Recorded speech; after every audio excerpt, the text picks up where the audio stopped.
What's going on, y'all? Savage here. The musical brothers that we gather over the years. My first one,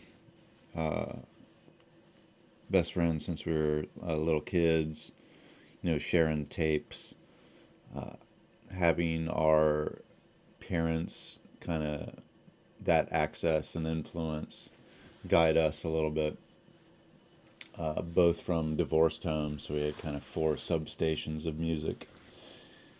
His dad and mom, his mom with the 100 disc changer that was always full, or his dad with this, real cool old school stereo system. And I miss the visualization, like the visual and artistic representation of the music, sometimes through photos, sometimes through art of someone's stereo would be accompanied by a bunch of tapes or a bunch of records. And the tapes have, a longer spine or a wider spine so you can kind of identify better than with a CD. And with records, you're literally just flipping through. Although CDs do have oftentimes cool inserts and are cooler than tape inserts, which are really small. Over over the years of this best friend's influence, his dad took us to Lollapalooza. And I forget if we were like 11, 12, something like that at the time, pretty close to our musical autonomy. That was the Beastie Boys and Smashing Pumpkins Lollapalooza. I think we saw it around Raleigh, North Carolina. Some cool bands I like Stereo Lab, rap group the Foo-Schnickens were like big at the time, and they were on the second stage. And I'm looking down the list, and I see Green Day's on the second stage. And I was a fan pretty early, and I'm like, what the hell? And they were going to get something to eat. My best friend and his dad. I was like, hey, I'm gonna go check out Green Day. I'll catch you guys later. And I roll over there. I watched the whole set. It was really good. There's not a lot of people on the lawn watching Green Day, which I was surprised by. And they get done, and I'm just like mesmerized. And I can't find my best friend and his dad. And I'm like literally make a full circle on back, and Green Day's walking out. And it's the group, but I think I only knew Billy Joe's name, and even now, and Trey and Billy Joe, the only people I know. But I was just like, "What's up, Billy Joe?" I was like, "That's a sick set." And he was just like, "Yeah, thanks, man, appreciate it." And I was like shocked, like he's not British. Like what the fuck? Uh, Sorry for the sideline, but that really helped push towards musical autonomy, and that musical brotherhood definitely helped shape where I'm at now. And we still, constantly are trading stuff back and forth.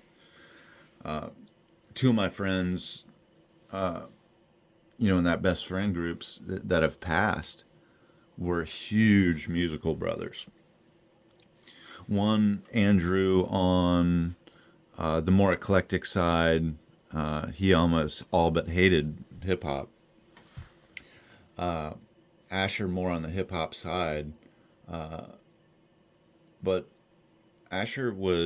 we were competitive with it.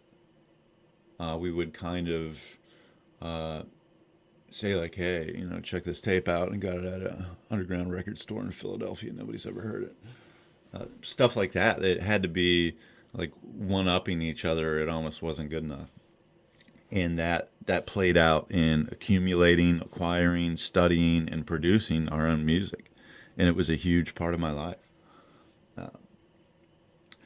Later on, a different best friend that you guys know, we shared another musical brotherhood that was it's really cool in adulthood, I guess, like way after your musical autonomy, because there's so much nostalgia to it, where you connect on the things that you've loved for 20 plus years, whatever the case may be.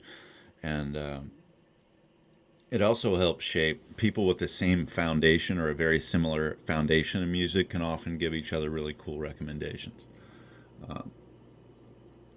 And you're not always hitting on all cylinders with any of these musical brothers or sisters, depending on who is in your life. That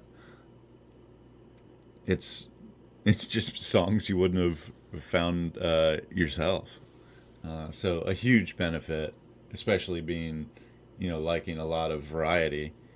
And maybe a kind of a side point is that this foundation, like Lamb Dog said, he was or made some reference to being stuck in '95, and if I was stuck, I would say it's closer to '97 to 2001 or something like that. But I think that time that we're quote unquote stuck at or grounded in is the base of our music, but not just what was current. It's like what we were listening to then.